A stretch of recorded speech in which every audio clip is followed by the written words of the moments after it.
Daily, weekly और monthly राशिफल के साथ साथ ज्योतिष, वास्तु, मंत्र आदि से जुड़ी वीडियोस रेगुलरली पाने के लिए चैनल को अभी सब्सक्राइब कीजिए और बेल नोटिफिकेशन पे भी क्लिक कीजिए ताकि नई वीडियो की नोटिफिकेशन आपको समय पर मिल जाए।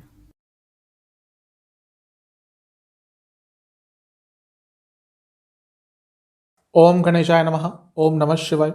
मैं निखिल ज्योतिषाचार्य आप सभी का मेरे चैनल पे पुनः स्वागत करता हूं। आशा करता हूं आप सभी स्वस्थ होंगे। महादेव की कृपा आप सभी पर सदैव बनी रहे। ये वीडियो मकर राशि के लिए एक बहुत ही महत्वपूर्ण वीडियो है, क्योंकि इस वीडियो में हम आने वाले साढ़े साथी के तीसरे चरण यानी कि मकर राशि के साढ़े साथी के अंतिम चरण के बारे में बात करेंगे, जो उनके लिए जनवरी 2023 से चालू हो रहा है और चलेगा वो मार्च 2025 तक। मकर राशि के लिए साढ़े साथी बहुत लंबे अरसे से चल रही थी। साल 2017 से चालू हो गई थी। तो हाँ, थोड़ा जो ये समय होता है साढ़े साथी का, थोड़ा प्रॉब्लमेटिक रहता ही है। इस वीडियो में हम प्रमुखतः ये बात करेंगे कि जो अंतिम चरण होगा आपके साढ़े साथी का, उसमें क्या क्या प्रभाव होंगे, क्या क्या बदलाव आएंगे। थोड़ी बहुत चर्चा साढ़े साथी के प्रथम 2 चरणों की बात करेंगे के बारे में भी करेंगे। इसके साथ ही वीडियो के अंत में कुछ बहुत ही महत्वपूर्ण उपाय बताऊंगा, जो यदि आप श्रद्धा के साथ करेंगे तो ये जो साढ़े साथी का अंतिम चरण है, इसके नकारात्मक प्रभाव कम होंगे और सकारात्मक प्रभाव बढ़ेंगे। तो शुरुआत करते हैं मकर राशि के साढ़े साथी के अंतिम चरण की इस बहुत इंपॉर्टेंट वीडियो का। देखिए, अंतिम चरण कब लगता है? जब चंद्र राशि से दूसरे भाव में शनि महाराज आते हैं। जब भी हम साढ़े साथी ढैया पनौती की बात करते हैं तो चंद्र राशि को ही देखना चाहिए, लग्न से उतना कंसीडर नहीं करना चाहिए। हाँ, अगर आपकी लग्न और राशि एक ही है तो उसका प्रभाव बहुत बढ़ जाता है, लेकिन साढ़े साथी ढैया आदि अपनी चंद्र राशि से देखें। तो ये जो अंतिम फेज होगा, जो लास्ट चरण होगा, तीसरा चरण होगा साढ़े साथी का, ये कंपैरेटिवली आपके लिए अच्छा होगा जो शुरुआती 2 चरण आए थे उनसे। आपके साढ़े साथी 2017 में चालू हो गई थी, जब धनु में प्रवेश करे थे शनिदेव। वहां पे क्या हुआ होगा, पहले चरण में थोड़ी उसकी बात कर लेते हैं। नुकसान काफी हुए होंगे। अगर आप विदेश से संबंधित कुछ काम करते थे तो उनमें प्रॉब्लम्स आई होंगी। कोई लीगल प्रॉब्लम स्टार्ट हुई होंगी। हॉस्पिटल्स के चक्कर लगना शुरू हो गए होंगे, अपने आप को लेकर, अपने घर के सदस्यों को लेकर। संन्यास का मन करता होगा, मतलब कि दूर चले जाऊं कहीं से। ये जो स्थान है 12वां, जहां पे शनिदेव आए थे जब आपकी साढ़े साथी लगी थी, उसको मोक्ष स्थान भी कहते हैं, 12वें स्थान को। तो ये समय होता है जब लोग डिटैच होते हैं, तो डिटैचमेंट की भावना आपके अंदर आई होगी। अपनों से दूर होने लग गए होंगे, आपको अपने पराये लगने लग गए होंगे। ये सब प्रथम चरण में आपके साथ हुआ होगा। कुछ लोगों का पैसे का बहुत लॉस हुआ होगा, करियर में डाउनफॉल आया होगा, अच्छी पोजीशन पे काम करते होंगे, एकदम नीचे आ गए होंगे, जॉब चली गई होगी। ये सारी प्रॉब्लम प्रथम चरण में आई होगी। मैरिड लाइफ में भी प्रॉब्लम्स आई होगी, क्योंकि ये स्थान जहाँ पे शनिदेव गोचर कर रहे थे प्रथम चरण में, वो सप्तम से छठा है। लड़ाई झगड़े, पति या पत्नी की तबीयत खराब। दूसरा चरण आपका 2020 से चालू हुआ था। ये वो समय होता है जब चंद्रमा के एकदम ऊपर शनि महाराज गोचर करना शुरू हो जाते हैं। तो यहाँ से भी थोड़ी प्रॉब्लम्स आती हैं, क्योंकि एक तो मकर राशि है, 2 राशियां है शनि महाराज की, मकर और कुंभ। उसमें से जो मकर है उसमें वो थोड़ा नकारात्मक प्रभाव ज़्यादा देते हैं। तो सेकंड फेज में डिप्रेशन की प्रॉब्लम, जीवन रुक सा गया होगा, स्टेग्नेशन, आलस्य, हर चीज़ बहुत कठिन लगने लगी होगी, हर चीज़ बहुत मुश्किल लगने लगी होगी। जिसके चंद्रमा और शनि दोनों ही पीड़ित हैं, उनके लिए तो समय बहुत कष्टकारी गया होगा। देखिए, साढ़े साथी जो होती है ना, बहुत लंबे समय के लिए आती है, तो व्यक्ति का जीवन बदलता है। और प्रमुख जो कारण होता है साढ़े साथी का आने का, वो होता ही बदलाव लाने के लिए होता है। मोक्ष स्थान से शुरू करते हैं शनिदेव अपनी यात्रा, और जो सेकंड फेज होता है वो धर्म स्थान होता है। यानी कि अब धर्म को सीधा रिलीजन से नहीं हमें रिलेट करना चाहिए। धर्म मतलब आपकी कार्य क्या है। तो बहुत हार्डवर्क आपसे कराया होगा, इसमें नो डाउट है, लेकिन हार्डवर्क के रिजल्ट आपको शायद उतने नहीं मिले होंगे इस समय। आपको सही गलत की पहचान कराई होगी जो सेकंड फेज है उसमें।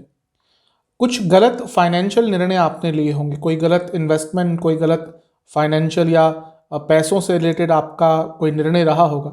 मैरिड लाइफ में प्रॉब्लम्स आई होंगी, क्योंकि एक तो मकर राशि में थे, दूसरा सीधा सप्तम को देख रहे थे, तो कई लोगों के डाइवोर्सेस हुए होंगे, भाई बहनों से संबंध खराब हुए होंगे, जायदाद की बात हुई होगी, बंटवारे की बात हुई होगी, प्रॉपर्टी के इश्यूज चले होंगे।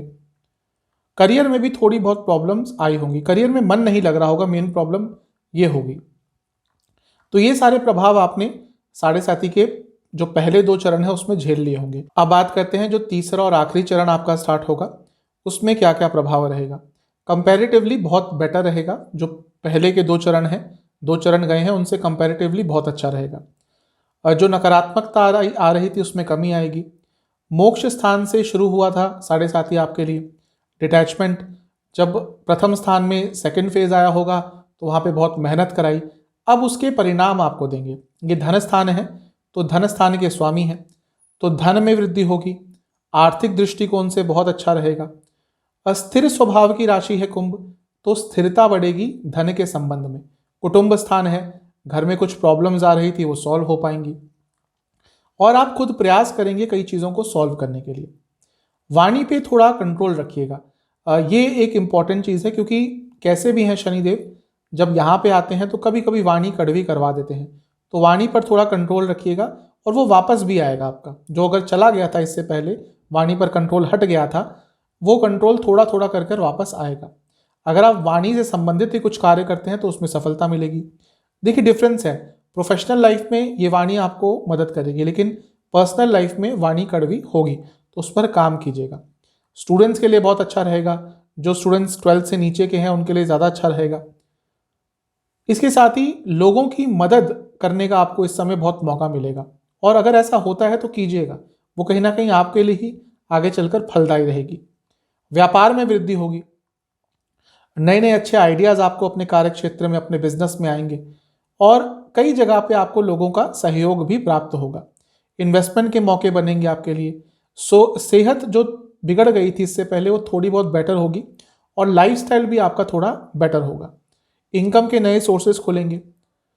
मैरिड लाइफ के लिए बहुत अच्छा नहीं होगा, क्योंकि जो स्थान है जहाँ पर शनिदेव बैठेंगे तीसरे चरण में वो सप्तम से अष्टम है, तो मैरिड लाइफ में प्रॉब्लम्स आएंगी। और डिटैचमेंट होगा आपका अपने लाइफ पार्टनर के साथ, फिजिकल और इमोशनल दोनों ही लेवल पर। ऐसा लगेगा कि बस क्योंकि शादी करी हुई है इसलिए साथ में रह रहे हैं, वरना मन से तो कहीं दूर ही हो जाएंगे। जो तीसरी दृष्टि है शनि महाराज की यहाँ पर जब होंगे आपके अंतिम चरण में साढ़े साथी के, वो चौथे स्थान पे होगी, तो प्रॉपर्टी खरीदने के बारे में विचार करेंगे, घर बनाने के बारे में विचार होगा और प्रॉपर्टी में इन्वेस्ट भी कर पाएंगे।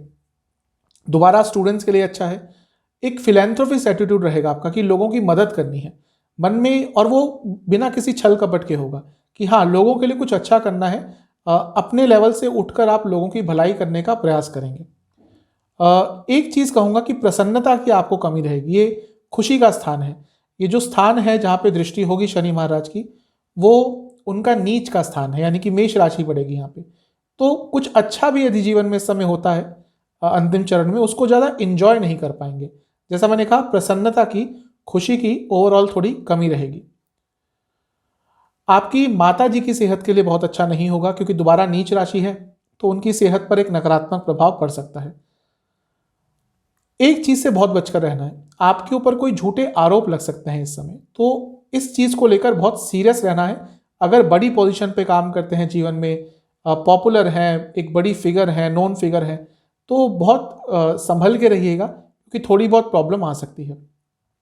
सफलता कभी कभी थोड़ी बाधित होगी, यानी कि अपने किसी भी एम को, ऑब्जेक्टिव को अचीव करते करते रह जाएंगे कुछ देर के लिए।